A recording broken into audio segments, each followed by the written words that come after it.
இந்த எறும்பு தலையை உத்து பார்த்தீங்கன்னா,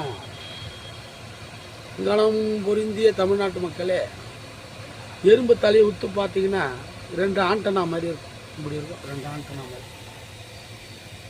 அது லேசாக உங்களுக்கு தெரியாது. நான் அந்த எறும்பை வளர்த்துங்கிறேன். ஒரு எப்படியா 3 கோடி எறும்பு இருக்கும்.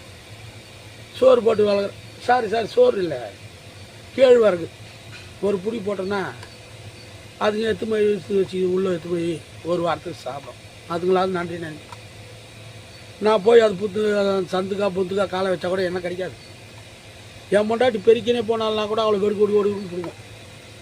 ஏன்னா அதுக்கு தான் டெய்லி பார்க்குதுங்க அவளை என்ன சித்திரவதை பண்ணுறாள் அவன்னு. அதனால் அந்த வஞ்சத்துக்கு எனக்கு நன்றி கடத்துக்கு விசுவாசத்துக்கு அவளை கடிக்கும். அதுக்கு அவள் என்ன பண்ணுவாள், முதல்ல எலி பூச்சி மருந்து வாங்க, எலி மருந்து வாங்க, பூனை மருந்து வாங்க, முதல்ல தருவா எறும்புலாம் சாவடி அப்படின்வான். நான் என்ன பண்ணுறது, ஒரு மக்கி போன கெவுரு மாவு வாங்கிறது, இதாண்டி பூச்சி போட்டுரு, இதை போட்டால் சித்துடும் அப்படின்னு சும்மா மேலே தூக்கி விட்டு வந்துடும்.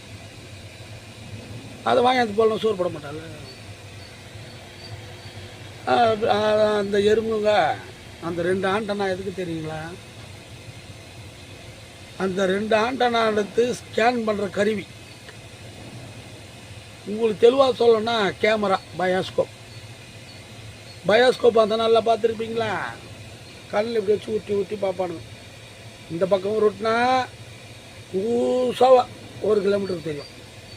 இந்த பக்கம் திருப்பினா அகலமாக 1/2 கிலோமீட்டருக்கு தெரியும். உட்காந்த இடத்துலையே தூரத்துக்கு தான் பார்க்குறது. அதுக்கு பேர் தொலைநோக்கு கருவி. இப்போ தான் இங்கிலீஷில் என்னென்னவோ பேர் வைக்கிறானுங்க, நம்மளுக்கு வாயில் நோயில். நான் படித்தது அந்த நல்ல 8ஆம் கிளாஸ், இதை பெருமையாக சொல்லிக்கிறேன். இந்த நல்ல 8ஆம் கிளாஸ் படித்தாக்க வாஜார் வேலைக்கு ஊட்டான்னு வந்து கூட்டு போவான்.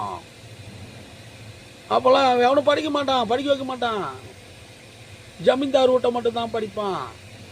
அவன் தான் 8வது படிப்பான், 10வது படிப்பான். அது மேலே படிப்பே கிடையாது. 8வது படித்தா 1 டிகிரி, 10வது படித்தா பல டிகிரி. அந்த நாளில் அப்படி இருக்கும்போது இந்த எறும்புங்க அந்த 2 ஆண்டனா மூலயமா ஸ்கேன் பண்ணும். அதுக்கு ஒரு 10 அடி தூரத்தில் என்ன இருக்குதோ அது இங்கேருந்து கண்டுபிடிச்சிடும். கண்டுபிடிச்சி அப்படியே லைனாக போய் அத்தை கேட்ச் பண்ணி தூக்கின்னு வரும். இந்த கதையை ஏன் சொல்கிறேன்னா, இந்த உலகத்திலேயே எது வெயிட் அதிகமாக தூக்குன்னு நினைக்கிறீங்க? யானையா? கிடையவே கிடையாது. யானை உதாரணத்துக்கு 5 டன்னு. ஆனால்